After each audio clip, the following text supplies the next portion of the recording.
No, I threw the bottle at you. No, I threw the bottle at you, at the back of your Listen, head. I threw the bottle at you. Oh, yeah. I'm sure you guys have seen that video of Ozzy and Sharon and how adorable they are in their interviews and how much you can tell they just love each other. And although in this particular video they're talking about a famous fight they had with each other and how their fights have become famous, I see Sharon making that a norm in their relationship and even it making it kind of funny, you know, that it's just what we do, you know, it's just normal. Don't get me wrong, I'm a Gen Xer. I grew up with Black Sabbath and Judas Priest and Motorhead and, you know, like the rest of the Gen Xers. Rock and roll, right? Ozzy's career started very young. He was very young. In fact, he was married before Sharon.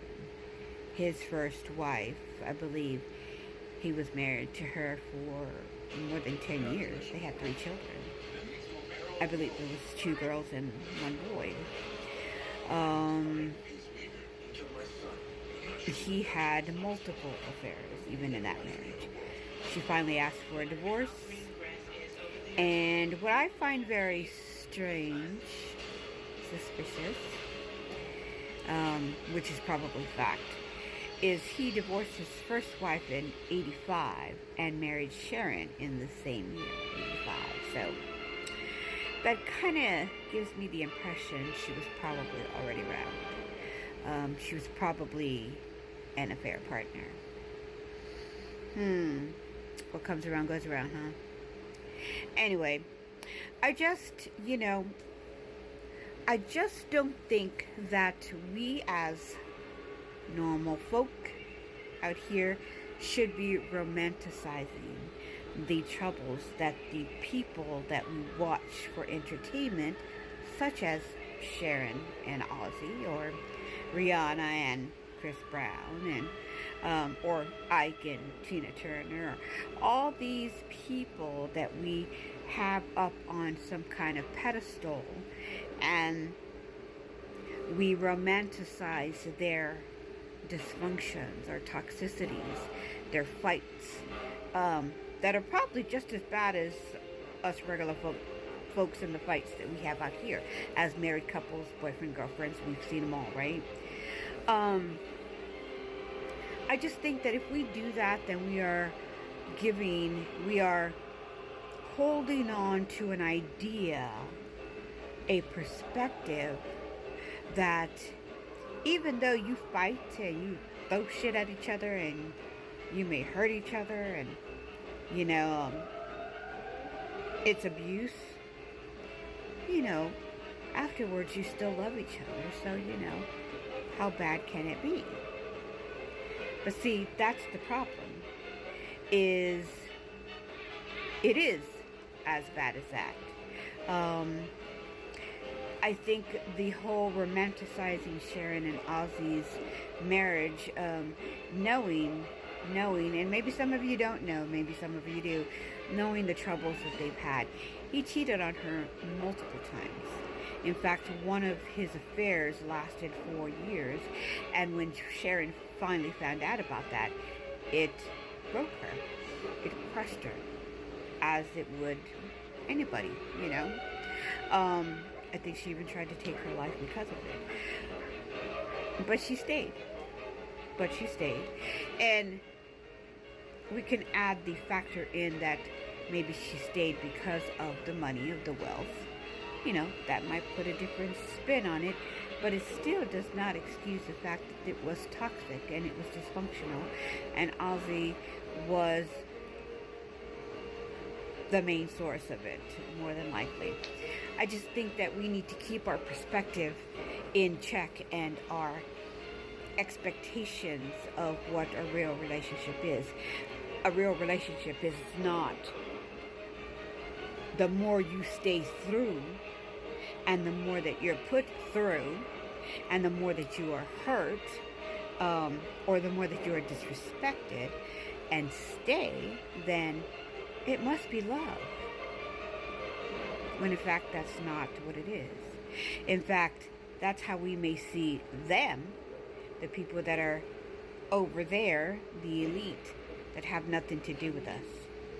Out here, those out here will look at us, those that stay and put up with crap, and put up with abuse, and put up with cheating, and put up with all that other crap that is exactly what it is, crap.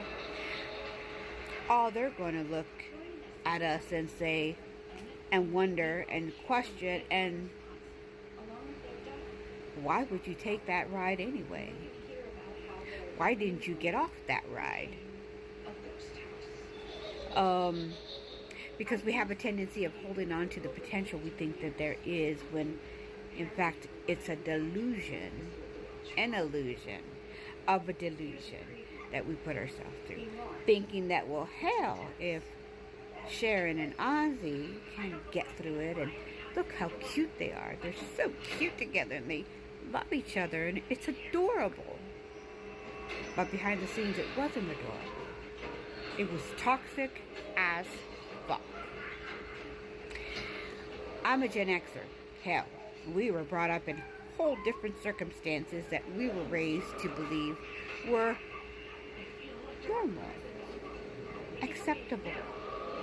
And that's probably why we have coddled our children too much. But nevertheless, lessons learned. You know, Gen X rabbit hole is a whole nother thing. I just think that we need to keep a clear perspective for people that watch these stories. You know, I've seen so many TikToks of Sharon and Ozzy and all the cute times and all the times spent when they had their family show, and you know, it's like comparing apples and oranges. Even though the dysfunction and toxicity are the same type, just on a higher, expensive, more scale, it all boils down to the same thing. We cannot teach women. In fact, that's the whole brainwashing that we've become stuck in. The way you prove your love is to stay through it, is to stay through that. When in fact that is not what it is. It is not. At the first sign of bullshit, the first red flag of abuse, the first fucked up word that comes out of their mouth, the first sign of any infidelity, you're out. That's what it is. Plain and simple. Period. Anyway, that's a Gen Xer's point of view. You tell me what you think. I love you whether you agree or not.